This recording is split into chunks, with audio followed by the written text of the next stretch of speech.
Welcome. For those who have already joined us, welcome to our Recognizing Juneteenth Lunch and Learn. I'm Dr. Jessica Jackson. I'm the Global DEIB Care Lead here at Modern Health. And we'll just give it a few minutes for people to join us, and then I'll introduce our panelists and we will get started. We're really excited about this conversation today, and I hope you all are as well.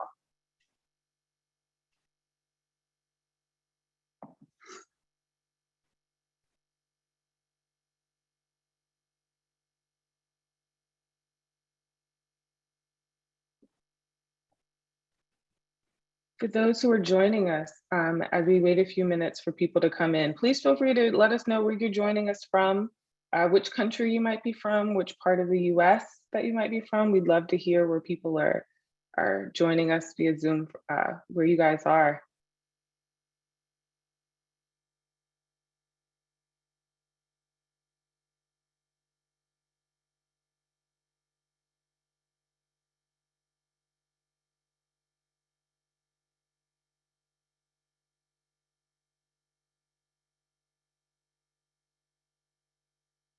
Nice. We have some people from California, Texas. Hi, Texas. I'm in Houston, Colorado, Minnesota.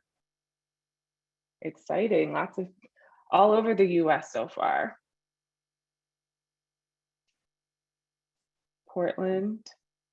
Welcome. Welcome, West Coast. I know it's a little bit earlier over there. Welcome.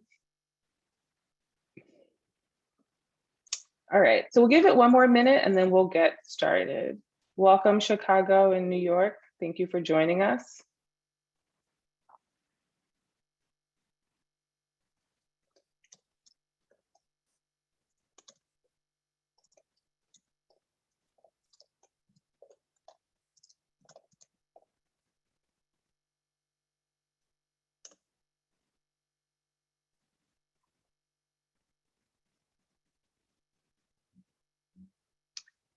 All right, so for those who just joined us in the last minute, again, welcome. I'm Dr. Jessica Jackson. I'm the Global DEIB Care Lead here at Modern Health. I'm excited about the conversation. Just a little bit of housekeeping. If you have any questions throughout the panel, please feel free to share the questions in the chat.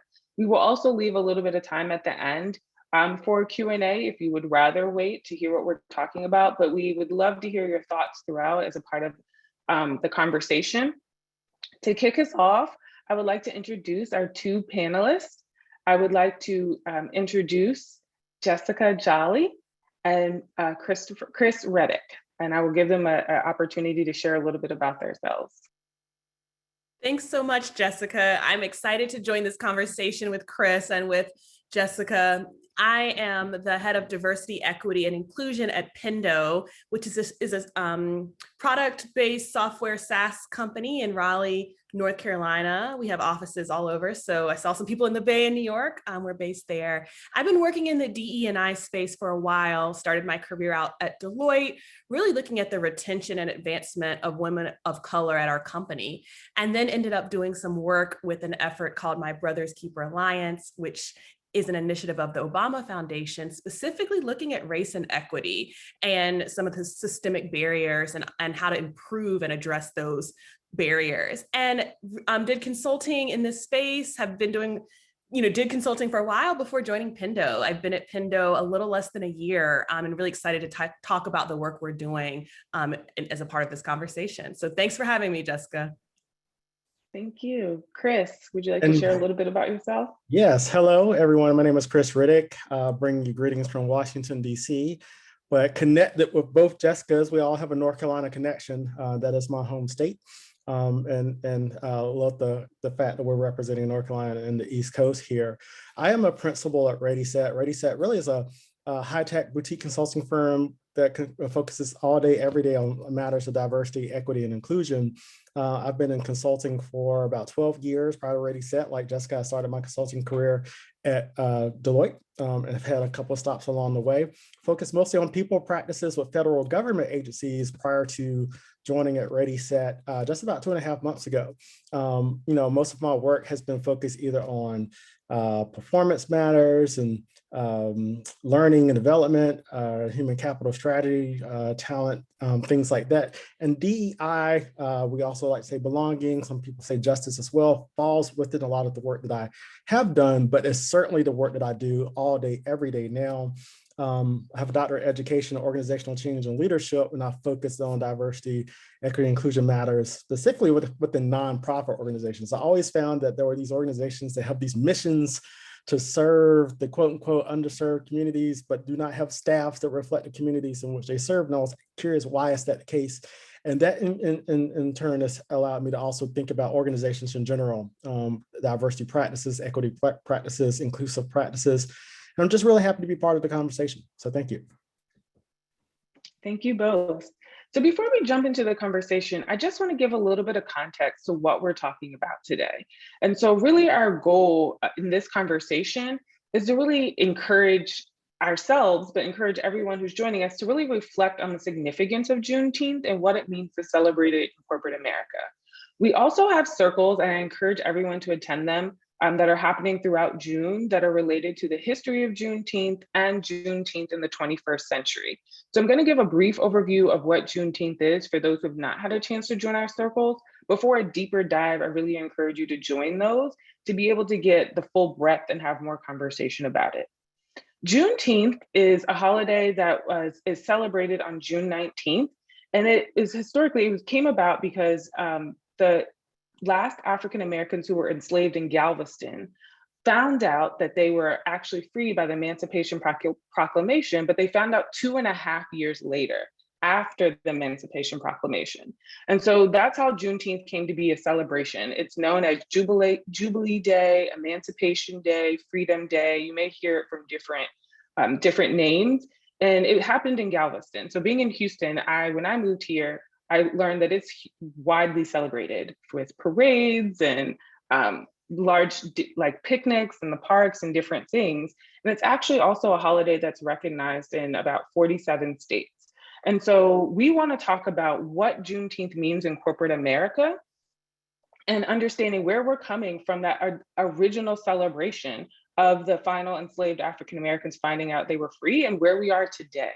And so that's really how we're framing the conversation today and relating it to mental health, talking about how activism is a good coping mechanism for many people and what that looks like. And so we'll be talking about kind of the intersection of both in our conversation today. So to start out, I just want to ask both Chris and Jessica, what does Juneteenth represent for you and for your organization, if it feels like it's different, or if there's even more depth to what it means for you and your organization? Chris, would you like to start us off? Sure. So I think you hit it on the head a little bit with this notion of finding out that our people were free. 2.5 years prior to the news reaching Galveston. So I think for me, it obviously it's a reminder of some the past, right? It's a reminder of our history. Some harsh truths, right? So there's a reality in the fact that the Emancipation Proclamation was signed in 1862, and there was still insistence on at least one state trying to hold on to slavery for 2.5 years. And what would have happened had those enslaved people not found out, or had Union troops not gone down the Galveston? So it's also a reminder of some things that we see today, right? I think about some the application of justice and when laws are passed, but are they applied equally? And in this case, the Emancipation Proclamation, and we see that at least still in one state, in Galveston, that was not applied equally. So I think personally about freedom, justice, equality, but then those systems that sort of try to pose barriers to those things as well. It's very relevant for the company I work for. We actually recognize it's a holiday, so I'm looking forward to a day of reflection next Friday. I'm looking forward to being able to educate my children on why I'm off of work that day. I'm looking forward to some mental recharge. It's a lot of emotional labor that comes along with the work that we do, and even reflecting on Juneteenth specifically. So that's some things. I'll stop there and I could go on and on, but I'll stop here. I'll add to that, Chris. I mean, a couple of things you pointed on, because I think agree with so much that you said, and using the time as a time for reflection and education. And when I think about what Juneteenth means to me personally, I think about over the past couple years, I've kind of been on this journey, just, being from North Carolina and being out of the state for a while, really trying to understand my own history, understanding more about my family, my ancestors. And as I started doing this research, and I'll tie this back to Juneteenth, it was really fascinating. I am from a history of farmers in North Carolina, tobacco farmers, and really started researching just their history from being farmers to sharecroppers to just being descendants of the slave trade, but then also even understanding and uncovering pieces of history I didn't know about free people of color in North Carolina and about people buying their freedom, or even, in the 1790s, people that were mixed race that were free and then were brought into slavery, were captured because of the legislative changes. So I have been spending tons of time just going back and looking at census records, but then tying that to changes that were happening in legislation and laws and how that impacted my ancestors. And so I say all that to say, to me, Juneteenth is that reflection period, but really trying to take it a step further around are we educating ourselves on our history and knowing all the nuances of that? Because I think often, there are pieces of history that are untold and people are not aware of. And, I think of, we've just celebrated 100 years of the Tulsa Race Massacre, and so many people don't know that story. In North Carolina, we have a community called Hayti, and it was a Black mecca of businesses, and so many people don't know those stories. And so just that history and knowing about, the celebrations in Houston and people that were doing so much, and just knowing that piece of the history when we talk about Juneteenth. So just that history is something that I really think about. Yeah, I appreciate that perspective of both. And the theme I keep hearing from both of you is not only reflection, but I also like, Chris, the way that you also add this justice piece. When we think about equity, equality, we're also thinking about justice and how that is related to Juneteenth. And so in thinking about also the reflection, I'm curious if you'd be willing to share your thoughts on how your organizations decided how they would celebrate Juneteenth, right? When I think about how many companies, some companies offer a PTO, some companies say we're doing a volunteer day, some are doing an education day, a reflection day. I'm sure others would also like to hear, how did you come to the decision of how your organization wanted to celebrate in the spirit of what you just shared about what it represents? Jessica, if you want to start us off. Yeah, so at Pindo, we decided last year, and I was not at the company, but we have a really engaged, passionate group of employees that make up our affinity groups. And one of our affinity groups is called Mosaic. So we really work to make sure we're creating a space of belonging for our employees that identify as part of the BIPOC community and allies.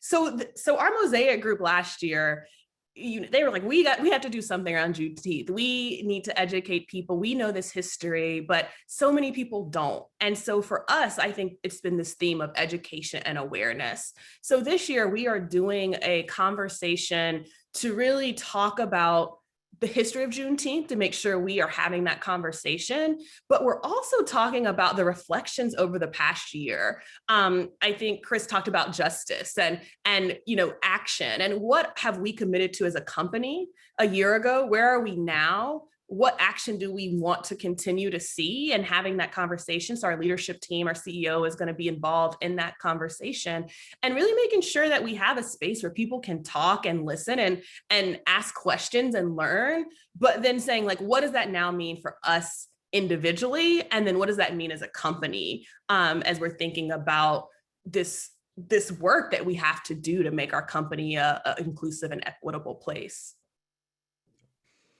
So, this was a decision, that was made prior to my joining. But I will say that at ReadySet, we are very thoughtful about, other holidays, not just Juneteenth. We recognize May Day, Cesar Chavez Day, things that other companies, honestly, I've never worked anywhere that's being reflective of these holidays. And I think that comes from the diversity of our team, right? So we have team members who will ensure that we are aware, that we provide resources. And we have a channel that we call Interesting Reads, that we will educate one another, direct people to interesting articles, books, documentaries, even just television shows, things like that. So I would say that, my thought would be is that it came from organic recognition from our team members of holidays that oftentimes are overlooked, especially in a corporate environment.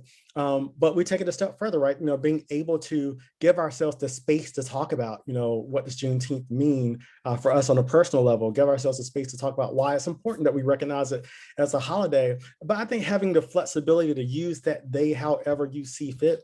I cannot lie, when we do the work of diversity, equity, inclusion, it is mentally taxing, right? It's taxing to talk to clients about work, especially if there's sometimes some differing opinions about the importance of the work, right? We need days to refresh. So even if you use Juneteenth to simply, get caught up on Game of Thrones, that's perfectly fine, because you need that time, right? Fortunately for me, I'll be able to have some time for my children to talk about it. I'll be able to have some time with some fathers, because it's right before Father's Day as well, to reflect on fatherhood.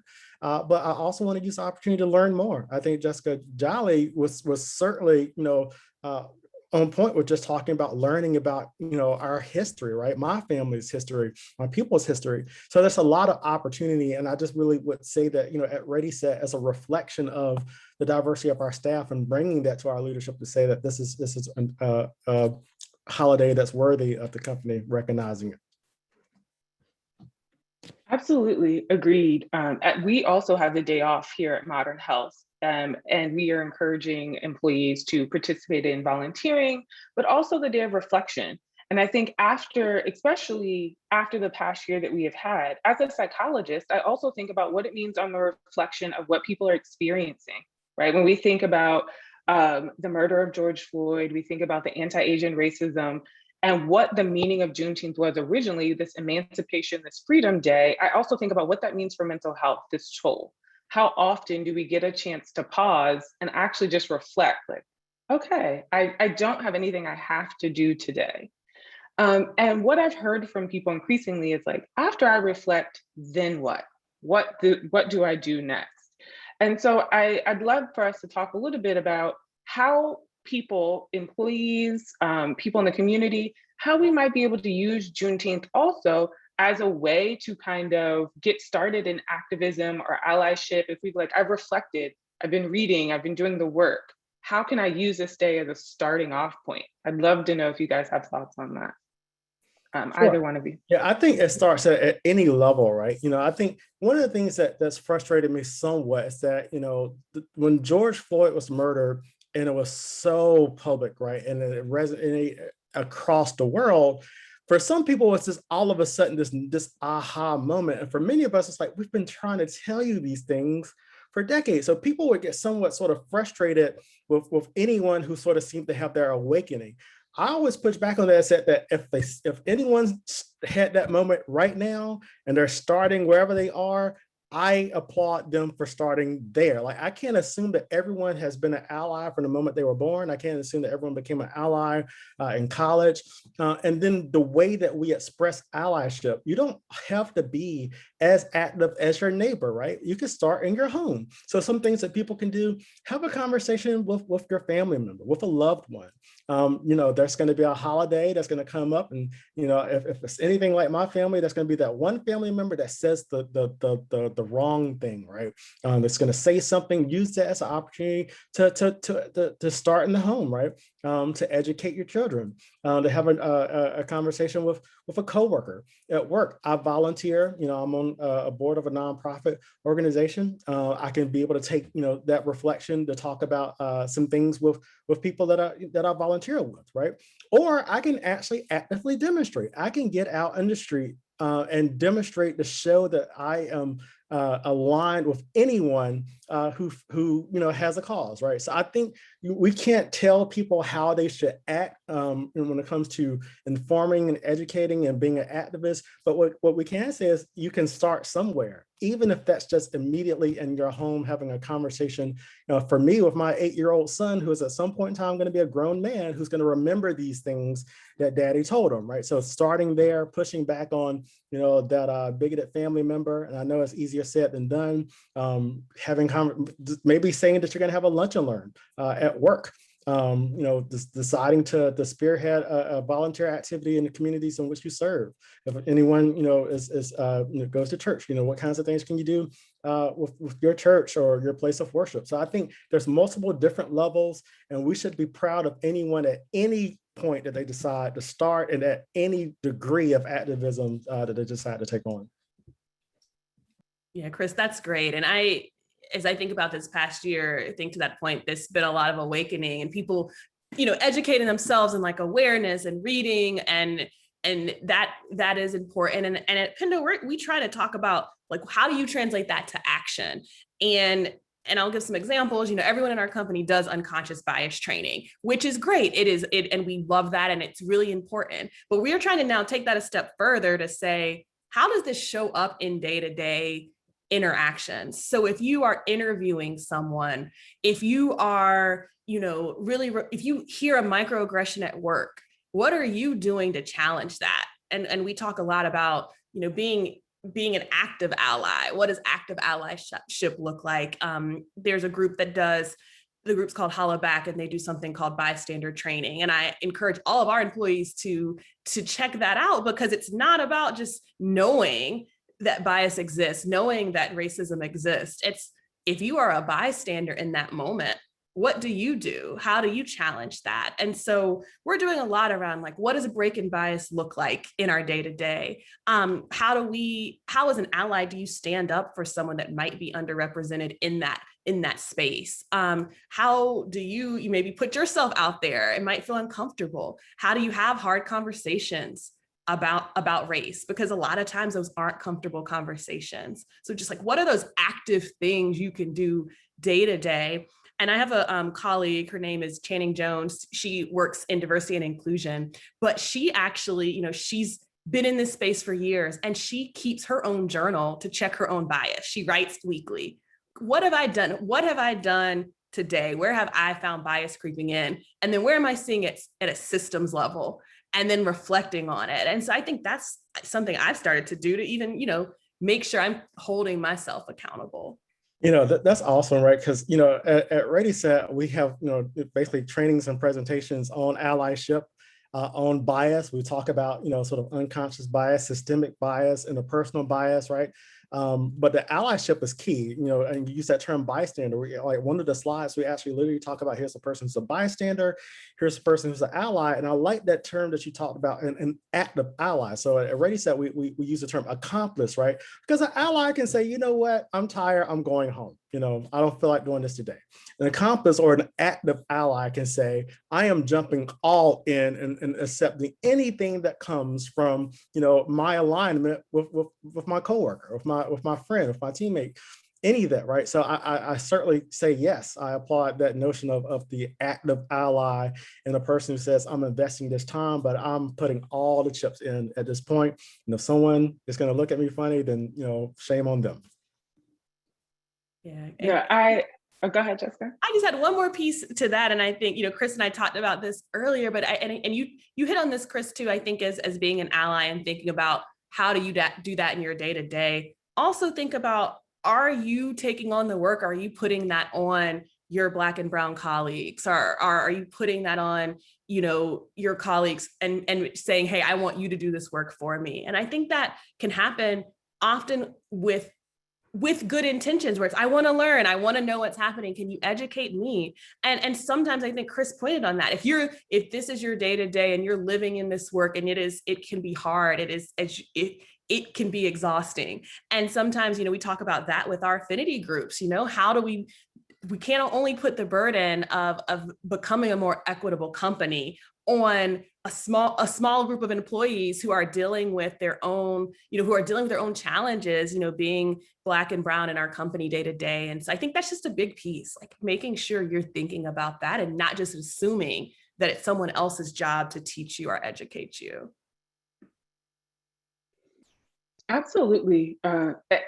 I agree with everything that's being said. And I want to also highlight, like when you're talking about not only this additional burden for our Black and Brown employees, the American Psychological Association did a Stress in America survey, and they talked about, I mean, they showed in the past year, it is our Black and Brown communities that are feeling more stressed out, right? That are feeling higher levels of anxiety, that are having higher levels of anger even, right? And so when we think about what we're expecting, and asking people to educating us, I think that's the piece we miss is we're also asking, what is that additional toll, right? That we are placing on them and thinking through that. And I think one of the things that we're also learning in the mental health space, and I'm a big proponent of this when we were talking about, when Chris was sharing like different strategies, and Jessica, you shared about journaling, is we also know that activism is also a healthy coping mechanism. And our lunch and learn last week, Chantal Salazar, she called it the everyday activism. And it's like doing the small steps that sometimes we think that you have to do something large for it to count. And being able to do something daily, a conversation with a colleague or your family member, or writing in a journal, or anything that feels like something I can do in the moment. And we actually know that that helps people with their mental well-being when people are feeling frustrated or feeling lost, even when they're feeling like, you know what, I just am not sure what to do, that being able to engage in that actually helps with the mental well-being. And so I appreciate you both highlighting those things. I think And also, like, I'm sorry, like, and we have to think about these things, right? So like, if we are taxed emotionally, mentally, spiritually, and we're being asked to, smile, in the meeting, and we have to do that report, and all of these things that we just have to do from our day to day, right? Just what our job's calling us to do. But we've taken on all of these things. Now you're asking me to try to educate you on Tulsa, 1619 Project and critical race theory, and what really happened on January 6th, all of these things, right? Every one of those things is going to be some type of trigger. But then you've also said that we have a deliverable that's due, by 5 p.m. I'm also thinking about that my son wants me to help him with some math, right? Because he's downstairs because, school's closed for virtual. I'm thinking about the fact that, my mom wants me to help her learn how to do this Zoom thing, right? I can't get it right. All these things, right? I said, we have all these regular things, right? Now we, are processing, the emotions that's come from, once again, being asked to try to inform or educate. And I still have work to do. So then if there's some degree of like not getting that report done on time, or I look like I didn't have energy in the meeting, right? Someone's gonna maybe assume that I'm just not engaged. Someone's just maybe assuming that I'm not a team player today. Someone might assume like, hey, you knew the deadline on the report, like what happened? So we have to think about all of these things as well, how that's gonna impact our ability to just do our regular work. absolutely. Jessica, you want to add something? I just think everything Chris is saying is spot on. And I talk a lot with our employees around just making sure you have those boundaries for yourself too, because burnout is real. And if you're an employee and you're carrying that barrier of educating people, or you're leading an affinity group, or you're a passionate activist, within your company or in your community, it can be a lot. And how do you take that time for not only self-care, but community care, and to check in and to recharge? And so I think just knowing those boundaries too is just as important as, making sure you're taking every action, because I think Chris just talked about how all those things can lead to a lot of weight and can lead to burnout. So just wanted to add that piece. Absolutely. And it's interesting. So in 2020, late 2020, Forbes wrote this article where they're calling mental health the new frontier of diversity, equity, inclusion, and belonging. Because and what they're saying is like, if we don't help our employees, our marginalized employees feel like they belong, we're not going to be helping their mental health. And mental health has clearly been a conversation that has gotten even more attention in the past year. And so as a psychologist, I actually agree with that. I recognize, and like when we don't address inclusion and equity, we are actively harming our community members, right? Our colleagues. And I also recognize that that's a new space in the DEIB space. And I just want to hear a little bit about what you all have noticed as leaders in this space that has changed in 2020. What are some of the shifts that you're seeing in the DEIB space in addition to this? jump in here. I think as I reflect over the past year, and we talk a lot about this as a company, I think there was a lot of companies that said we're making commitments and we're going to take action, and there's a lot of energy. And one thing that I am proud of that we are doing at Pendo is actually making sure we are accountable and we're being transparent around what we're doing. And that looks like sharing out on data. What does our company makeup look like in terms of representation? What are we doing? Sharing updates and sharing where we still have room to grow. And I think that first piece of, this over the past year, how are we not just, talking about our commitments, but how are we measuring and really being accountable to that? And I say for anyone, if you're, in a company, I think one of those first steps is, do you have people, do you have teams, do you have experts and, partners you're bringing in to work with who can be committed to diversity, equity, and inclusion and belonging day in and day out, because it can't be something that's an afterthought on top of someone's full-time job. So I think it's that, reflecting on data and accountability, but also what investments are you truly making? Because in any other aspect of your business, if you say, I set a goal, you are then going to figure out what are the associated investments to reach that goal. And so I think that's another big piece. And I think I love this piece around mental health. And I know we work with you all at Modern Health now because we're recognizing that we're seeing the toll that over the past year and just seeing, employees saying, I need support and I need resources. And so I think just being aware and having that empathy, if you are an employee, to check in, if you're a manager, and things are happening globally or locally, checking in and just, asking your team, how are you as a person, and having that empathy to do that. For me, I think I've seen that there's a recognition that, diversity, equity, inclusion, and belonging is just not an HR, function, right? Sometimes we think it's a people thing. It's an entire organizational value, right? Or should be an entire organizational value. It should be, someone just not an HR leader promoting, but all, C-suite executives should promote down to like every single person as a component. So I think there's this recognition now that, it's just not just initiative that we do in addition to, it's something that should permeate the entire organization. I also think I've seen that there's been a lot more of an emphasis on sort of org culture, right? So there's always sort of the sexy thing is that we need to diversify who we recruit and who we hire.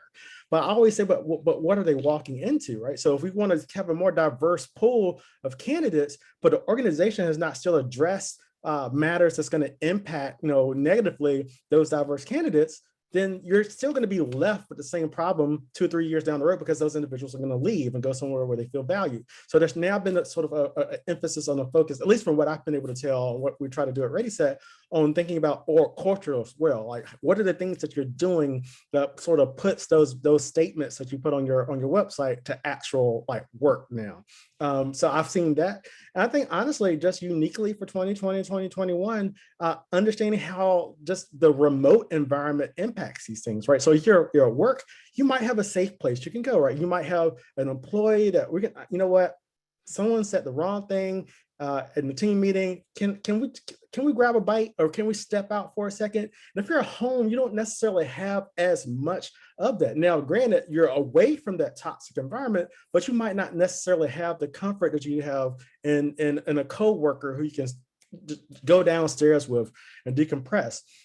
Thinking about how we balance the emotional labor of a toxic work environment, but now I have a family member who is sick or has died of COVID.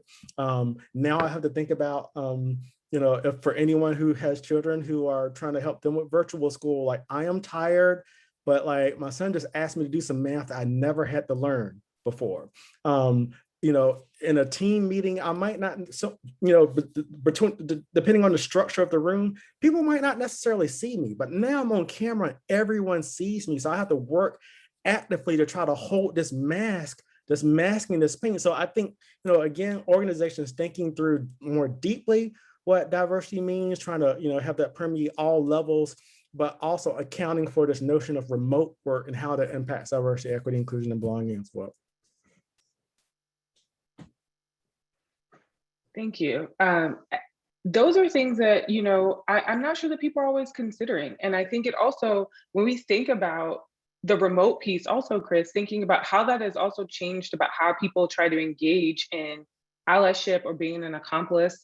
I don't know if you all remember last June around Juneteenth, they had like the blackout on social media where everyone did like the black box and blacked out. And one of the things that I'm hearing a lot more now is as we come on Juneteenth again, people are asking, okay, we did that, right? We made a statement. How do we move into action, right? What does that black box represent? And how do we do that when we're still kind of in, for many organizations, this remote space, right? That we're still trying to get people to log into Zoom and things like that. And so I'm, curious about how, thinking about the work you're doing in your organizations, what tips or strategies that you might have for people who are saying, well, how do we move from our statement into action, especially as we come up on Juneteenth, which has had a growing awareness in the past year. So now that people are coming up on it, like, how do we make that shift, that behavior change to help change the culture of our company, which is something, Chris, you referenced. It's not just C-suite, it's the whole company. So any thoughts on how those strategies and tips? So Jessica, I think about this a lot, and prior to joining Pindo, was working with a lot of leadership teams asking this question of, last summer, what do we do? We've made a statement, what's next? We don't know where to start. We don't even know, it's so much we have to change if we're thinking about, I think to what Chris said, do we have diversity in terms of representation? But once people are here, do we have the culture? Do people feel like they belong, and can they succeed? And one thing I would always point out, and we used to have the saying at My Brother's Keeper, it would be nothing about us without us. And I ask CEOs, do you have, if you're talking about how can you support Black employees, are you talking to your Black employees? Are they at the table? Are you asking them how they feel? Are they a part of the culture? And it sounds obvious, but often you'll recognize like that might not be happening, where that conversation is not happening and there's not that true listening. And so that's one thing. We have what we call a diversity advisory board. So all of our affinity group co-chairs meet quarterly with our C team. And it is a time for true conversation, but to go back and say, what happened the last quarter? What was the progress? What are we planning to do collectively? And I'm really proud of that, because it is a true space where we're all together, even virtually at the table, listening. And I think that's just such a critical step before you jump into, we're going to launch this effort, or we're going to do this, or we're going to do, this campaign. Are you truly talking to your employees and getting their perspective and truly listening to that?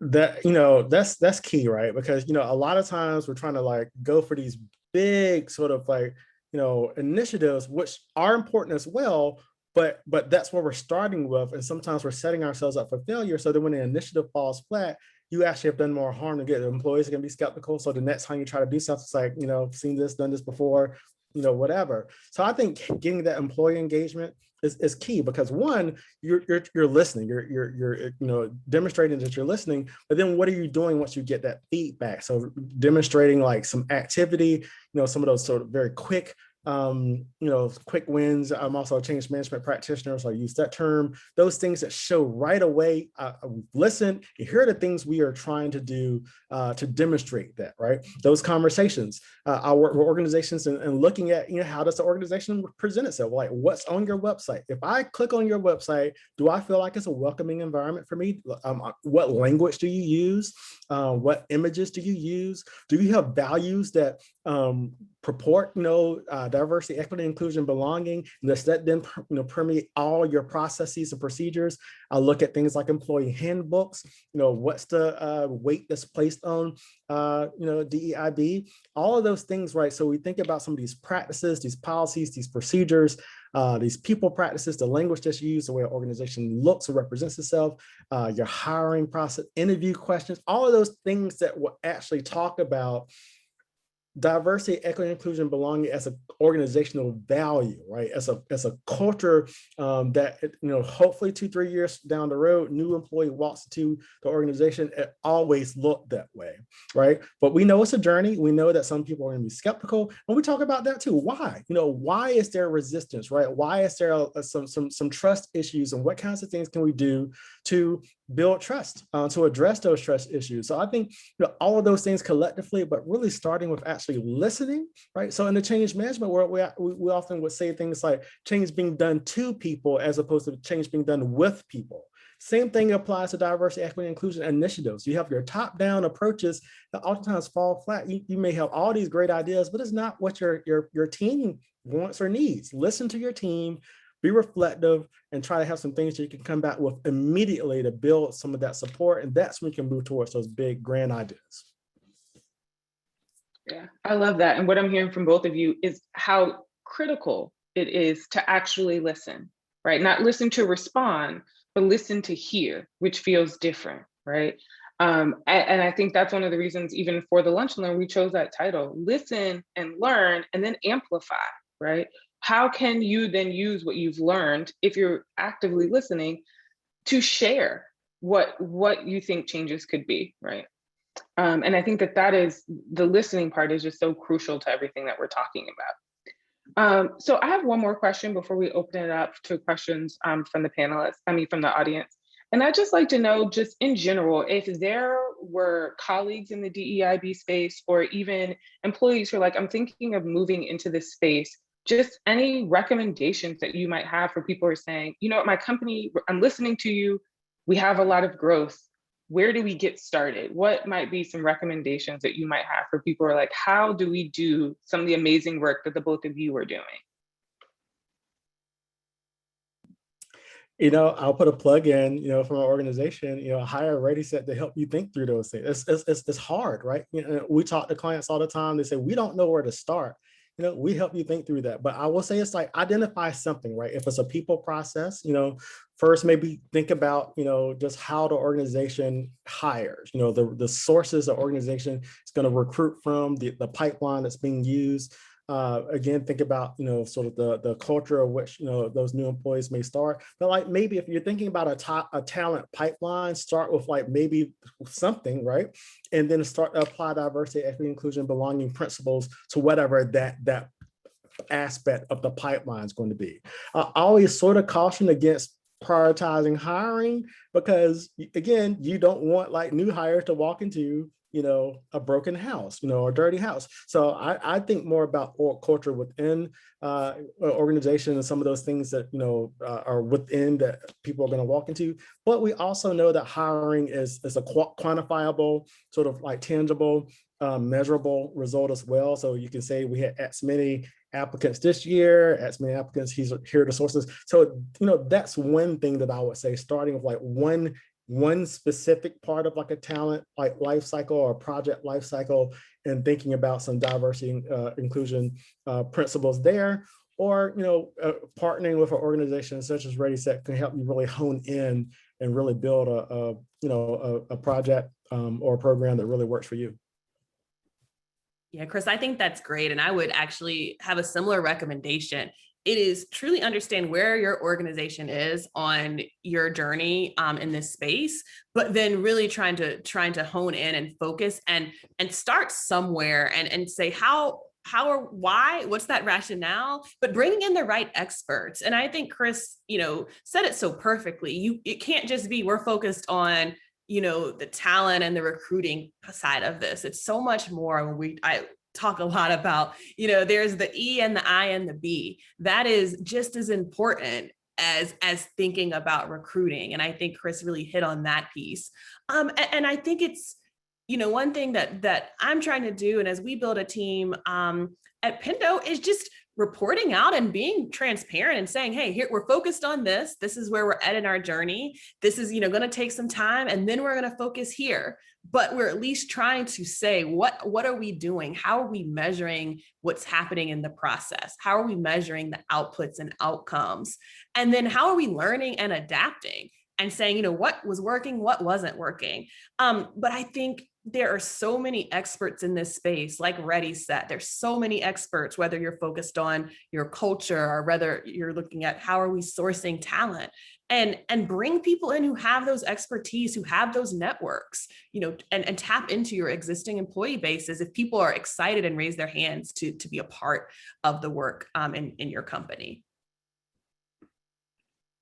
Thank you both for sharing those insights. And I like third that recommendation of getting experts. I think that is the biggest piece, because it's difficult for us to see how we're getting in our own way sometimes, that you need that outside perspective sometimes to say, hey, here are things that we could be doing better, because especially when it feels like a difficult conversation, right? You don't know what you don't know, right? So I just want to open it up to see if any of our attendees have any questions. Please feel free to share them in the chat or to message me if there's anything that you would like to hear from our panelists about what we've been talking about today. And while we wait to see if there's any questions from our audience, you know, something that Chris said earlier really stuck out to me when you were saying, like, thinking about how we're thinking about our thoughts, our actions, right? Where we're showing up, how we're showing DEIB across the board. And, you know, one of the things that we're doing clinically is thinking about, we have this chart where we're like, are we being tolerant, inclusive, or integrative when we think about DEIB and our services and our products? Because I think that's important, where you are on the spectrum, right? And how do we think about that? And thinking about diversity, you know, one thing we haven't talked about as much, but thinking about diversity beyond how we traditionally think about it. How we traditionally think about it, race, ethnicity, and gender. Are we also thinking about things like age and socioeconomic status for people to be able to participate in initiatives, and religion, where do they live? All of those things, right? And we also have a question. So if you have any comments on anything I just said, and we also have a question that says, how have you all been measuring the financial impact of DEI on your respective companies? That's a good question. So I'll answer that in a second, but I do want to highlight what I saw from Jennifer talking about having to turn things off. And I feel that to my core, right? You know, even getting off of this phone that has Facebook and people posting things all the time, the news, even some of these movies that are coming out, they might as well be considered horror movies, right? And there's trauma, right? So trying to get away, I can't even watch, ESPN sometimes without a reminder of trauma, because there are all these things that talk about it. And I get it, and I have to check that anger. I have to check when I'm getting frustrated with, my son's asking me, and my daughter's trying to, she's getting, frustrated, and, my wife wants this, my mom, like all these things. And I know that frustration is not because of anything that they're doing, but because of how anxious I'm feeling about what's going on in the world, and having to apologize sometimes if I raised my voice, because I knew it wasn't what any of them did, right? So I want to acknowledge that. That's very real. The other thing about what we're doing, so ReadySet doesn't necessarily think about our financial impact of us thinking about things, but we do talk about, we cite studies all the time, think like Harvard Business Review, McKinsey. There's so many studies that talk about organizations that place more of an emphasis on diversity, equity, inclusion, belonging, they just perform better from a financial perspective. When we raise those types of research and those articles and those things with our clients, when we talk about the case, we have sort of a training that we do, and one of the things we talk about is the business case of diversity, equity, and inclusion. And we talk about not only what you gain, but also what you lose from not being thoughtful about those things. So, that's one of the things I would say, we try to, back a lot of what we say in the research findings that prove over and over and over again that companies meet their double and triple, and I've even heard quadruple bottom line now when they place more of an emphasis and investment on their diversity, equity, inclusion, and belonging practices. Chris, I want to build on that. We had a great conversation at our company on Lunch and Learn with our CEO and with Annie Jean-Baptiste, who is the head of product inclusion at Google.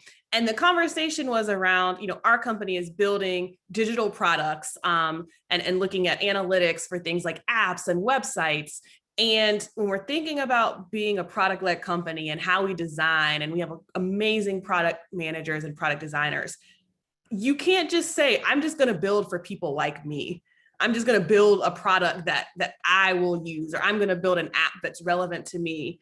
You have to be thinking about building for everyone. And so there's an obvious case there. If you're trying to be able to build for everyone, if you're trying to not miss out on a huge population of our not only country, but globe, then do you have people that have those lived experiences in your company? Are they in the decisions? And so, that's part as we're thinking about the case as well. And I think, trying to make sure that is shared, of like, this is not just, something we're doing for a moral imperative because it is the right thing to do, because equity is right, but it also makes sense as a company. If not, we're missing out on opportunities as a product-led company. Agreed. And before I ask the next question, I want to go back to something Chris just said. And I appreciate you highlighting some of the stressors that people may be experiencing. And I encourage anyone who's listening who may be feeling some of what Chris has said to be able to check in with whatever resources your company has. If it's Modern Health, please feel free to check in via our app, our website, but also giving yourself permission to turn off the news, like Chris said, or turn off ESPN, to validate that what is happening is a lot. So I just want to acknowledge that sometimes we just keep going and keep going to work, meeting the deadlines, having the conversation, and being able to say, okay, do I need to check in with myself? Do I need to talk to someone, whether it be a friend or a professional, even a colleague? Sometimes that's helpful. And so I just want to acknowledge that, because I've missed that comment, that I do encourage, and please feel free to reach out to us for suggestions as well.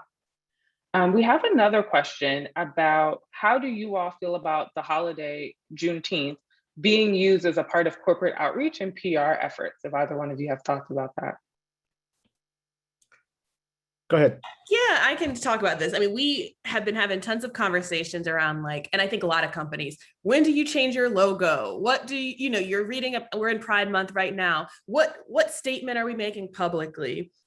And I personally, when I am in these conversations on behalf of our team, working with our, marketing and leadership, my question is like, what are we doing for our employees? What kind of environment are we creating internally before we're saying publicly, here's where we stand? So I think that is important. Like, if you aren't doing the work within your company, then it is hollow if you are, publicly saying, hey, we stand behind this, or we believe in this. And so just, I think that it is important to raise and amplify, raise awareness, but it's also just important to say, what are we doing internally? If we ask any employee now in our company about how they feel, whether it's culture, how they feel around, do we have equitable hiring processes, how they feel in terms of spaces to educate and build empathy, what would they say? And I think that's important to do that gut check before going out saying, here's what we believe in terms of our PR messaging.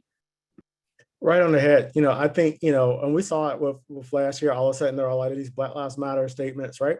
And the one thing I would ask was, how long did it take for the company to say the statement, right? And what was the actual statement, right? So when say the march on the insurrection happened in the Capitol, January 6th, right? And right here in the DC area, I asked multiple colleagues, like, did your organization say anything? And if they did, that's the first hurdle, if they said anything. Two, how long did it take before the statement went out? For some people, it was the next morning. For other organizations, it was like closing time the next day. And then three, what was actually said in the statement, right? Did it actually just did it really take it on? Or did it say just enough to make the people who hated what happened, like, feel like you sort of like agree, but the folks who actually, and let's be honest, some people supported what happened, like, not also like feel, like the company was taking this political stance. So think about these things, right? And what I would say, how I would feel about companies who exploit things like that, like Juneteenth, like, I hate it, right? Like, I have no respect for companies, and we see that, like, your employees see that. And not only are they going to see that, they're going to talk about those things, right? Go to any type of message board, or just, tap into any employee, they're going to call that BS all day long. And I have no respect for organizations who try to exploit the pain of the labor, the emotional and the physical labor that's associated with Juneteenth to try to score some points with getting some more business with a community. We see through those things. Thank you. We have about 5 minutes. So we have one more question, and then I'm just going to ask Jessica and Chris for their final reflections on the conversation and anything they would like attendees to take with them. The final question is, how are you thinking about other policies that can have an indirect impact on DEI, like hiring minority-owned vendors, consultants, community impact, environmental impact?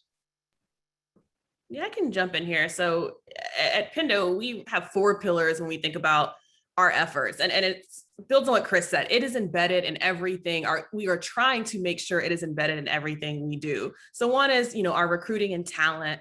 One pillar is our culture. What does our culture look like? Is it a culture of belonging? One is, what is our data and accountability? How are we measuring this throughout the business? And the last, which gets to this question, is what is our community impact? What does it look like in terms of how we are showing up in the communities we are in where we live, where we work?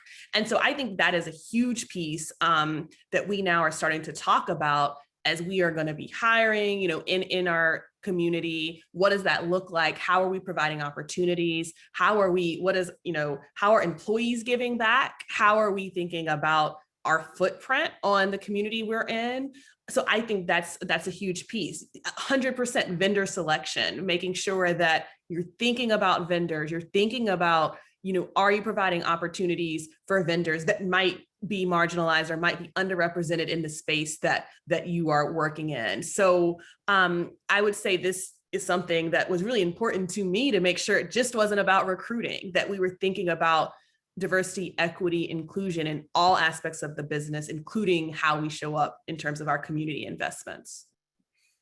And I also think about like the long-term impacts of those things, right? So if we are investing, in community, and a young child sees this organization, they see me, right? And now that young child may say that's the act. How do I do that, right? I'm going to pursue this academic program that's going to enable me to do X, Y, and Z. That or showing that there's actual value in investing in community, right? Or even opportunity. A lot of the work that these organizations are doing, and if you are being more inclusive in hiring, you are actually changing lives, right? You are, in some cases, you're making a generational impact. So you're enabling a person to be able to pursue the American dream, have a salary to own a home, hopefully, and then build financial wealth and capital. And I talk about this. If I have financial capital, now I can enable my children to be able to have that unpaid internship, because we know what those do sometimes. The ability to have access to unpaid versus access to things like better healthcare, the ability to make a mistake. My daughter may say, I don't want to go to law school. I want to think about being a veterinarian and go to veterinarian school, and say, what, I don't want to do this anymore, and can actually make that choice, as opposed to people who are feeling like they have to do some of the things that they have to do because they don't have the financial sort of support. So when you invest in vendor selection, when you're thinking about more equitable practices in hiring, even how performance is evaluated, how people are paid and compensated for their work, you are actually being able to make an investment on future generations of lives, because now you've been able to enable families to be able to do things that their counterparts were doing a generation ago. So it's not just thinking about like these indirect policies, but the impact of those policies over a prolonged period of time. Thank you. I love that. And I think that ties in what we were talking about, reflection for Juneteenth. I have learned a lot from this conversation. I have truly enjoyed the insights from both Jessica and Chris. Thank you both for sharing with us today. As we wrap up, I just want to be able to give you any opportunity for any last thoughts that you would like to share with me, with the audience, with anybody listening. Yeah, my last thought, and it's something I've been reflecting a lot on and talking about with employees in our company, is, as we talk about Juneteenth, it's a time of reflection, but also, we've heard over this past year, and even prior to this year, we talk about privilege. And you'll hear people say, check your privilege, research your privilege. And I recently saw this on social media around people thinking about privilege, and they're like, well, everything wasn't handed to me. It wasn't, I didn't have this easy life, and so I can't say I had all this privilege.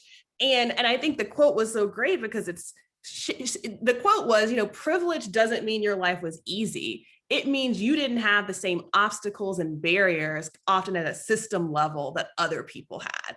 And so my takeaway is to really take that in and to think, whether it is in your community and your workplace, like what privilege are you experiencing, and then how are you addressing that so you give those opportunities to other people. And I just think that's important as we continue this work. And I think a lot of times we'll throw around buzzwords without really taking that time to think about how it's showing up in our day-to-day.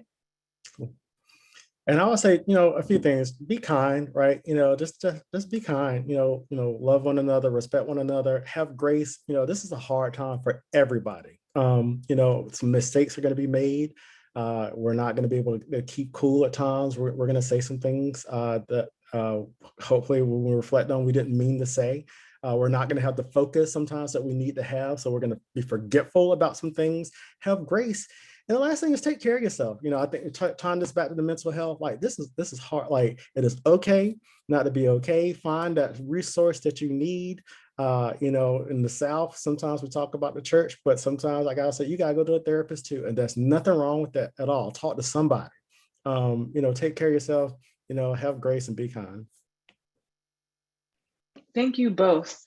What a way to end, being kind, right? I appreciate that. And I hope that everyone takes that message and be kind to yourself as well. I encourage everyone to engage in some self-compassion this weekend, and especially on Juneteenth, to reflect, being able to do some self-care. So thank you everybody who participated, who joined us in the chat. Thank you again, Chris and Jessica, for joining us. Thank you, and hope you guys have a good weekend.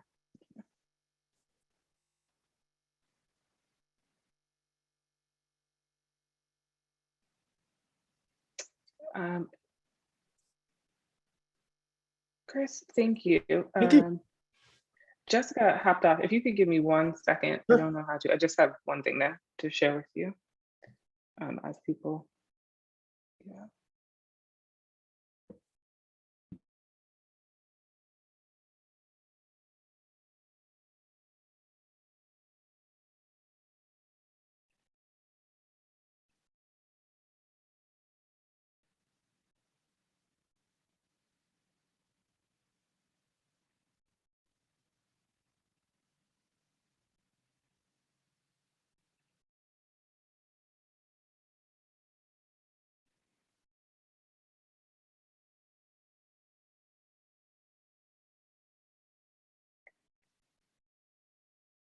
I just want to say thank you.